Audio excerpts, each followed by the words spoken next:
Welcome back to the Alone with a Mouth podcast, the podcast that has my psychiatrist concerned for my mental well-being. If you're new here, these are the podcasts where I sit by myself alone and I let my train of thought, I let my stream of consciousness just kind of take control and take us wherever it wants to go. I'll normally write down a couple of quick words and then see what I come up with, or I will write down like a phrase to get us started. I want to talk about why sleep is a scam and how the government is lying to us. This is something that I've believed for years, actually, and I figured it's time that I share my thoughts with the world because I think more people need to be aware about this issue. There's a lot of stigma going on with sleep. There's a lot of things that we have been told our entire lives about sleep that simply are not true. These are lies that are being pushed out by the U.S. government. I want to make that very clear. The U.S. government has been pushing out these lies for hundreds of years. And they have gotten other governments to go along with them. One of the things, I just challenge you, the listener, before we get started, I challenge you to go 96 hours without sleeping. All right, go 4, 5, 6, 7 days without sleeping and see what will happen to you. Okay, I haven't slept in like 12 hours. I haven't tried this. I'm too scared to. And is there a chance you could die? Yes. Is there a pretty good chance you will die? Yes. But I do think that once you get past a certain threshold, once you get past that 4, 5, 6 day mark, if you're able to survive, I think you're able to kind of get past the need for sleep and you don't have to sleep ever again. I think it's one of those things. It's like sleep is an addiction. You are addicted to sleep. I am addicted to sleep. But why are we addicted to sleep? Because the government is putting drugs in the air that make us need sleep.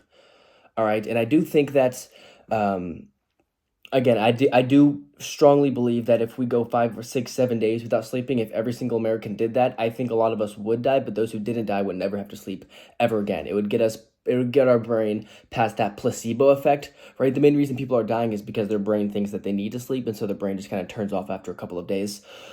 But the government is putting drugs in the air that are making us sleepy. And I know you guys are thinking, "Oh, what is this stupid rant? What is wrong with you?" I know that's what you're thinking, but why would the government do that? How does the government benefit from this? All right. Well, first of all, it gives them the ability to work in the dark. It gives them the ability to work in silence, work when we aren't watching. Because when we're asleep, we cannot see what the government is doing when we're asleep. They want us to sleep every night. They want us to sleep for 8 hours a night. 8 hours a night. The government is able to do whatever they want with your body. And so what are they doing with this time? Well, once a year on December 24th, December 25th, Santa comes and brings presents. That's a great thing. Isn't that awesome? Don't you love it when Santa comes? What about the other 364 days a year? You think Santa Claus is the only one breaking into your home?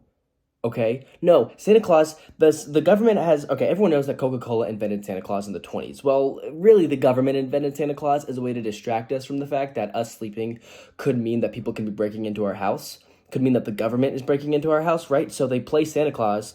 That way they think, oh, only Santa Claus would break into our house, or like a burglar or something. Only Santa Claus or a burglar would break into our house. The U.S. government would never break into our house. They wouldn't do that, but they do. That's exactly what they do, and Santa Claus is a distraction. So once a year, Santa Claus breaks into your house, and he drops off coal or like something cheap from Walmart and drops it into your living room, into your stocking. But the other 364 days a year, I believe that the U.S. government breaks into your house, maybe not every day, but definitely I'd say about once a week when you're asleep, and they know when you're asleep. They know everything you do. They see you when you're sleeping, and they know when you're awake. They know if you've been good or bad, so please don't stay awake.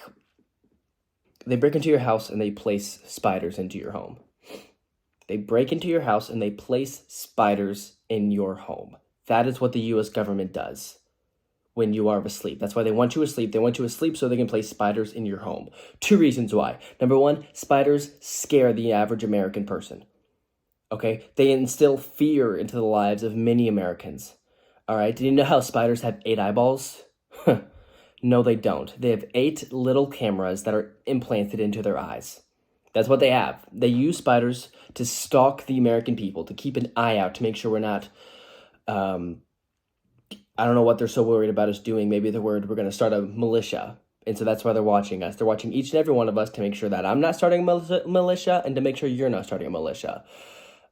I think it's time I start a militia to fight back because governments are watching us all across the world now. And I believe it did start with the U.S. government back in the early 1800s with whatever president was president back then, because I only know George Washington, Abraham Lincoln, and Barack Obama. Those are the only three presidents I'm aware of. And also Richard Nixon. I heard he was a pretty good guy.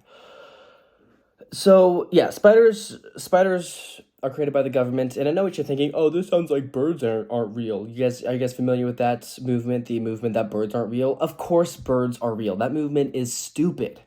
That is the dumbest. Why would the government create a bird that people aren't afraid of to watch us? Right? No, they love fear. Right? The government revolves around scaring Americans, around scaring their citizens. And so they put cameras in spiders because spiders are scary. Birds aren't scary. It doesn't make any sense. If you believe that birds aren't real, you are stupid. Spiders aren't real. Wake up. Wake up. Wake up. Wake up. Wake up. Wake up. Okay.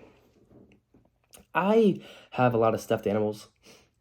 And I do think there's a stigma around men having stuffed animals. And I just want to say that I like having stuffed animals. Just want to put that out there. I was lucky enough to make the dean's list at my university last semester, and I'm just saying that to brag. Also to say, I'm not sure how I did that. I don't try very hard. So my philosophy in school, I do not like school at all. The school I'm at is good, but I don't like doing school, especially like gen eds and stuff. So my philosophy, here's a little bit of life advice. Do just like turn everything in, and then like you'll probably be fine. That's my philosophy, and that's the philosophy I live by. I often, about once a week, I'll go to Tim Hortons. There's a Tim Hortons about 15 minutes away from my school. Typically on Saturday mornings, I'll go to Tim Hortons. And the service there is always really slow. The people are pretty nice, but the service is always slow. Today was actually the fastest. It only took them like 5 minutes to make my coffee. And there's never anyone at my Tim Hortons, because no one goes to Tim Hortons anymore, except for like to get Timbits in the drive-thru. So it's always empty, and it always takes them way too long to get my stuff out. But I keep going because it's pretty good. Because the stuff there is pretty good. Their coffee's pretty good. Their donuts, their muffins are pretty good. And so what I've realized is, if you're starting a business, customer service does not matter as long as your product is good. As long as your product is good, customer service does not matter. That's why I'm so nice to my fans, to the people who watch me, because my product isn't good, and so I need like the service to be good, so that way people still like me. So that's a little bit of marketing advice for all of you future businessmen and businesswomen. In the last episode, one of the things I talked about was how I think being chapstick might be one of the worst items ever. And someone in the comment section, I briefly touched the idea of being toilet paper, about how like that wouldn't be bad, but it'd be brief, it'd be swift. If you just want to apply toilet paper, they'd wipe you, and sure, it'd be gross, but then you could be flushed away, you'd disintegrate, and you would die. But someone in the comment section made a good argument for toilet paper, and I don't remember what it was, and I don't remember who said it, but thank you for bringing up that argument. And it got me thinking, another item that I would not want to be is an iPad. But not just any iPad, right? To be an iPad, I think, could be pretty cool in theory, right? You're this new piece of technology, and sure, you'll go out of date in a couple years. But, like, in the moment, you're kind of like the thing, right? You get to be someone's personal computer. I mean, iPad's basically a computer of sorts. You get to be someone's personal computer, this person relies on you.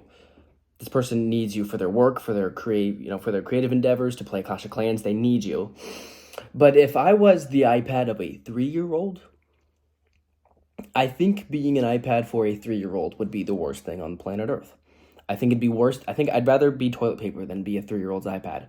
Because a 3-year-old's iPad, this is how it's going to go. So every morning they're going to pick you up. They're going to be all snotty, because kids are always snotty, and their hands are always warm. So they're going to get their sweaty, snotty hands on you. They're going to have to, if they use you every day, they're going to have to like smash your home button in over and over again, because you're going to be like so sticky, because they're so sticky, and their stickiness has seeped inside of you. And they're going to do 3 things. They're going to like take pictures on it, but the pictures aren't even going to be good, so you can't even show them off to your iPad friends. They're going to watch YouTube Kids, and it's going to be the worst content ever, and they're going to laugh. They're going to laugh like little demons, and at first you're going to think their laugh is pretty cute, but then you're going to realize, at first their laughs are going to be pretty cute, and then you're going to want to, like, they're going to ring cute in your speakers, and then after a couple of months, you're going to want to rip your motherboard in half. But you can't rip your own motherboard in half. You need someone to do it, because you're an iPad. So they're going to just watch crappy, you're going to have to watch crappy videos with them, and they're going to think it's the best thing ever when you know that this content is awful. Or they're going to play these little educational games that their mom is going to make them play, and they're going to suck at them. They're going to be stupid. They're not going to know what sound a cow makes. They're not going to know 8 plus 12. They're not going to know anything. And those are the only three things they're going to do. And maybe they'll play some other, like, they'll play like Subway Surfers or something, but they're a little kid. They're a 3-year-old, so they're going to suck at those games too. There is no enjoyment in being an iPad for a toddler. There's just pain. And I think I'd rather be chapstick. I'd rather be touched by someone's mouth on a daily basis than be touched, than be an iPad being used by a toddler every day. Because toddlers are gross. And I don't know how they're so snotty. They're always so snotty. And that's why I'm never going to have kids. That's probably a lie. I'll probably have kids. I'm not opposed to having kids. I don't know. It's like, I like the idea of having kids, and I'm probably going to have kids if I'm afforded the opportunity of having a wife. I wouldn't mind settling down and having a couple of kids.